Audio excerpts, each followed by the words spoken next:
तो इसके बाद बात आती है डोमेस्टिक अप्लाइंसेस की। डोमेस्टिक वे में भी आपका कहाँ कहाँ पर इसका रोल है। जो सिल्वर नैनो पार्टिकल्स हैं उनकी एंटी बैक्टीरियल प्रॉपर्टी है।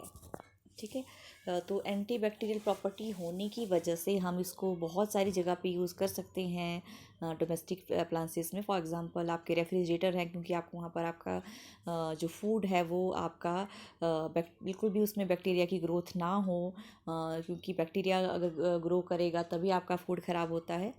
तो एंटी बैक्टीरियल प्रॉपर्टी होने की वजह से रेफ्रिजरेशन में हम इसको अगर यूज़ करते हैं तो हमारा फूड जो है वो ख़राब जल्दी नहीं होगा।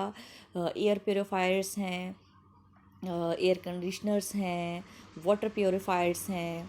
ठीक है, ये सारी अप्लायंसेस ऐसी हैं जहाँ पर आपकी प्योरिटी की बात आती है, जहाँ पे आपका बैक्टीरिया जहाँ पर प्रेजेंट हो सकता है और जो कि आपके हेल्थ के लिए बिल्कुल सही नहीं है, तो वहाँ पर हम सिल्वर नैनो पार्टिकल का यूज़ कर सकते हैं। इसके अलावा आपके जो क्लोथ्स हैं, कुछ मान लो कुछ ऐसे क्लोथ्स हैं जो कि आपके ऐसे बार बार यूज़, फॉर एग्जांपल हॉस्पिटल्स में हम अगर उनको स्टेरलाइज करते हैं सिल्वर नैनो पार्टिकल में, ठीक है, तो वो उनको हम नियर अबाउट 1 मंथ तक यूज़ कर सकते हैं। वो 1 मंथ तक वो ख़राब नहीं होगा। ख़राब इन द सेंस कि उसमें वो जर्म्स पैदा नहीं होंगे, क्योंकि उसकी जो कैपेसिटी है वो बहुत ज़्यादा है। उस क्लोथ के ऊपर आपके बैक्टीरिया नहीं बैठेंगे, आपके जर्म्स पैदा नहीं होंगे। वो स्टेरलाइज करने के लिए हम इसको यूज़ करते हैं। तो हॉस्पिटल में जनरली इसको यूज़ किया जाता है। इसके अलावा घर की बात की जाए तो जो बिल्डिंग ब्लॉक्स होते हैं, जो विंडोज़ हम बनाते हैं, और सारी जो भी आपके घर में जो यूज़ होती हैं इस तरह की चीज़ें, वो अगर हम इसमें एरोजेल्स अगर उसमें यूज़ करते हैं तो उसकी हीटिंग और कूलिंग इफ़ेक्ट को वो कम कर देता है। तो ये है आपका डोमेस्टिक अप्लायंसेस के लिए बेनिफिट, जो कि आप इसके अलावा और सारे कुछ ऐड कर सकते हो। बहुत सारे हैं घर पे जो आप देखते हो अपने आसपास। इसके बाद बात आती है बायोटेक्नोलॉजी एंड मेडिकल साइंस। तो बायोटेक्नोलॉजी और मेडिकल साइंस में तो बहुत ज़्यादा ज़रूरत भी थी इसकी, और इनफैक्ट यहीं से ही इसकी शुरुआत भी हुई थी, जहाँ पर सबसे पहले नैनो का यूज़ किया गया था। तो जैसे मैंने आपको स्टार्टिंग में भी इसके हिस्ट्री में भी बताया कि उस ड्रग को पहुंचाने के लिए, ठीक है, जैसे मैंने कहा कि बी के थ्रू ड्रग की डिलीवरी के लिए इसका यूज़ किया गया था।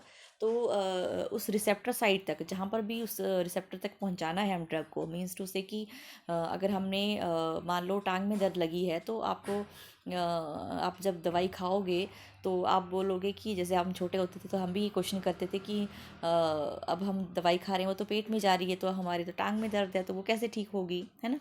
तो ये क्या होता है कि जो रिसेप्टर्स होते हैं और रिसेप्टर साइट होगी वहीं पे ही ड्रग जाएगी, जहाँ पर मतलब जहाँ पर ज़रूरत है, ठीक है ना, जहाँ पर आपको पेन हो रही है तो वहीं के जो रिसेप्टर्स होंगे उसी साइट पे जाके वो ड्रग पहुंचेगी। तो ये जो आपका डिलीवरी का काम करता है, ड्रग्स की डिलीवरी का काम करता है, ये नैनो पार्टिकल इसमें काफ़ी ज़्यादा हेल्पफुल है।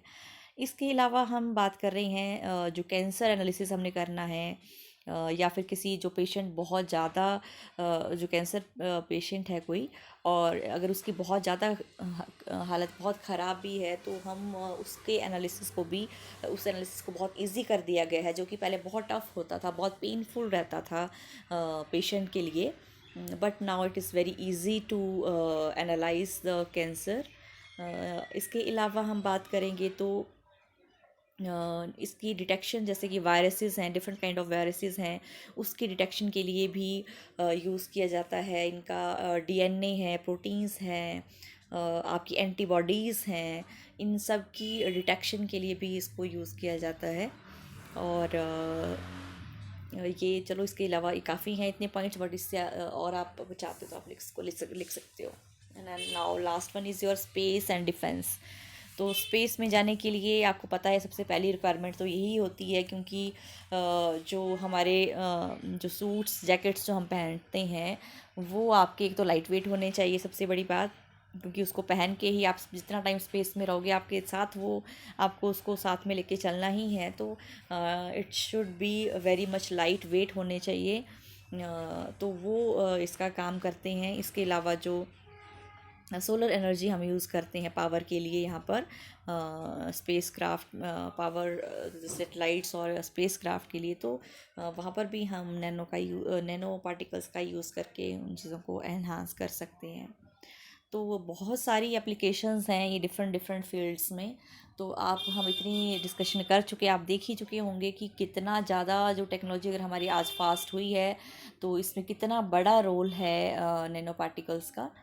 तो ये आप अपनी लैंग्वेज में जैसे चाहें अपने आप लिख सकते हैं और बढ़ा सकते हैं जो भी आप अपने आसपास देखते हैं। So that's all about your